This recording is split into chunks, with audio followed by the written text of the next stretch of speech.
तो आप सब जानते हैं कि आईपीसी में 23 चैप्टर और 511 सेक्शन है, लेकिन इसके अलावा भी आईपीसी के इम्पोर्टेंट फीचर्स हैं इंडियन पेनल कोड के, जो हम इस वीडियो में जानेंगे। शुरू करते हैं। सबसे पहला फीचर है आईपीसी एक सब्सटेंटिव लॉ है। यह दोस्तों इंडियन पेनल कोड भारतीय दंड संहिता एक सब्सटेंटिव लॉ है और इसमें बताया गया है कि कौन सा कार्य अपराध है और उसके लिए कितनी दंड या कितनी सजा मिलेगी। और जबकि अपन सीआरपीसी को देखते हैं तो सीआरपीसी एक प्रोसीजरल लॉ है, एक प्रक्रियात्मक विधि है जिसमें प्रक्रिया बताई जाती है कैसे व्यक्ति को अरेस्ट करना है।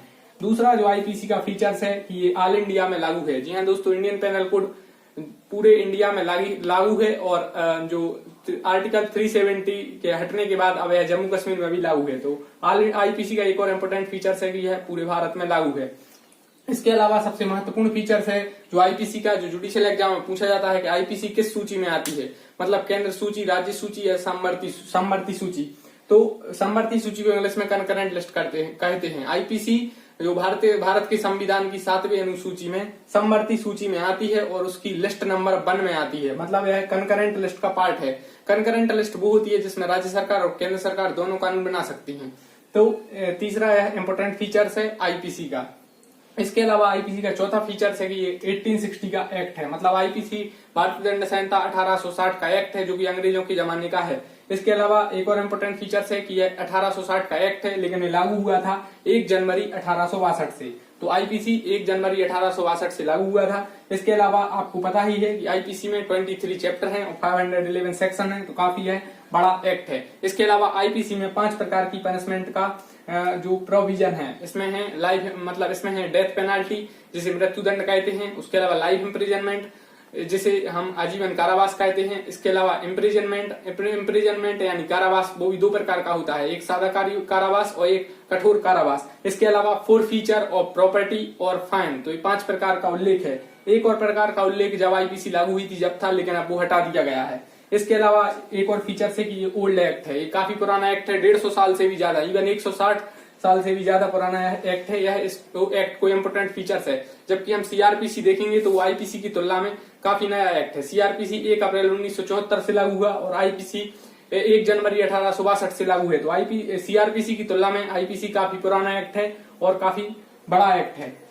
इसके अलावा सीआरपीसी का एक और इम्पोर्टेंट फीचर्स है कि यह यूनिफॉर्मिटी लाता है, मतलब यह जो पेनल लॉ है उनमें यूनिफॉर्मिटी लाता है। यह अपराधों को एक मतलब यूनिफॉर्मिटी लाता है। यह पूरे देश में तो लागू होता ही, साथ साथ कई अपराधों को इस एक जगह इसमें कोडिफाइड कर दिया गया है। यह इस एक्ट की महत्वपूर्ण विशेषता है। इसके अलावा इसको जो ड्राफ्ट किया था वो किया था थॉमस मैकाले ने। तो थॉमस बेबिंगटन मैकाले, जिसे लॉर्ड मैकाले भी कभी कभी कहा जाता है, उन्हीं ने इसे ड्राफ्ट किया था और फर्स्ट लॉ कमीशन के अध्यक्ष भी लॉर्ड मैकाले थे। और यह एक्ट जो बना था 1833 का एक्ट आया था, उसके तहत पहले लॉ कमीशन बना, फर्स्ट लॉ कमीशन बना था और उसी की रिपोर्ट पर जो लॉर्ड मैकाले थे वो लॉ कमीशन के भी अध्यक्ष थे और उन्हीं ने ही इसे ड्राफ्ट किया।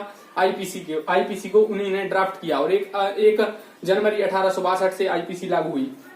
आईपीसी का एक और फीचर है कि इसके लागू करने का जो मुख्य मेन उद्देश्य है कि एक तरह के पेनल कोड को ऑल इंडिया में लागू किया जाए, पूरे भारत में एक तरह के पेनल कोड को लागू किया जाए जिससे यूनिफॉर्मिटी आए और काफी सारे अपराधों को एक जगह कोडिफाइड कर दिया जाए जिससे अलग अलग लॉ नहीं बने। इसके अलावा इसमें एक और इम्पोर्टेंट फीचर है कि इसमें right of private defence chapter 4 में है आईपीसी के, तो है इसका इम्पोर्टेंट फीचर्स है, आप इसको नोट कर सकते हैं। इसके अलावा राजद्रोह जो 124A सेडिशन की धारा है, सेडिशन, राजद्रोह को इंग्लिश में सेडिशन कहते हैं, वो आईपीसी की ही है। तो 124A सेडिशन, राजद्रोह भी इसी में बताया गया है इंडियन पेनल कोड में, भारतीय दंड संहिता में।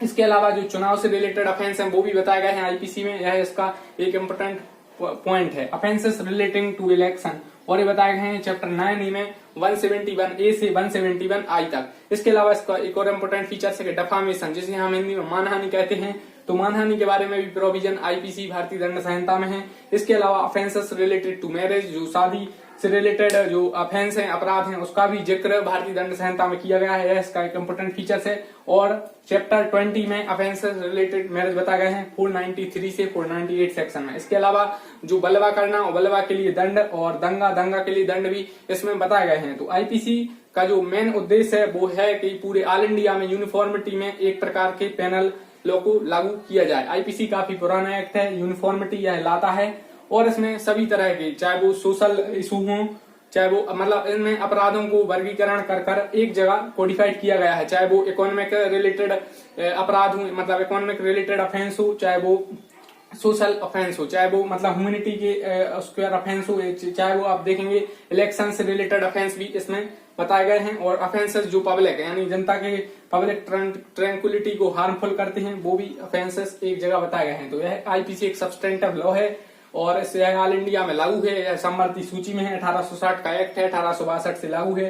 23 चैप्टर है, 511 सेक्शन है, तो काफी बड़ा एक्ट है। 5 प्रकार की पनिशमेंट का इसमें प्रोविजन है और काफी पुराना एक्ट है। यह देश में यूनिफॉर्मिटी लाने का काम करता है और लॉर्ड मैकाले ने इसको मतलब ड्राफ्ट किया था। लागू करने का मुख्य उद्देश्य है पेनल कोड को पूरे भारत में लागू किया जा सके और जिससे यूनिफॉर्मिटी आए। और राइट टू प्राइवेट डिफेंस भी है इसमें, राजद्रोह की धारा भी इसी में है आईपीसी में। और ऑफेंसेस रिलेटेड टू इलेक्शन, जो चुनाव से रिलेटेड अपराध हैं उसको भी बताया गया है इसमें। और क्रिमिनल कॉन्स्पिरेसी बताई गई है सेक्शन 120A और 120B में, उसको पनिशमेंट को बताया गया है। और ऑफेंसेस रिलेटेड टू मैरिज भी बताए गए हैं। तो इस वीडियो में हमने जाने आईपीसी के इंपोर्टेंट फीचर्स। अगर वीडियो अच्छी लगी तो लाइक करिए, चैनल को सब्सक्राइब करिए। Thanks for watching the video, thank you.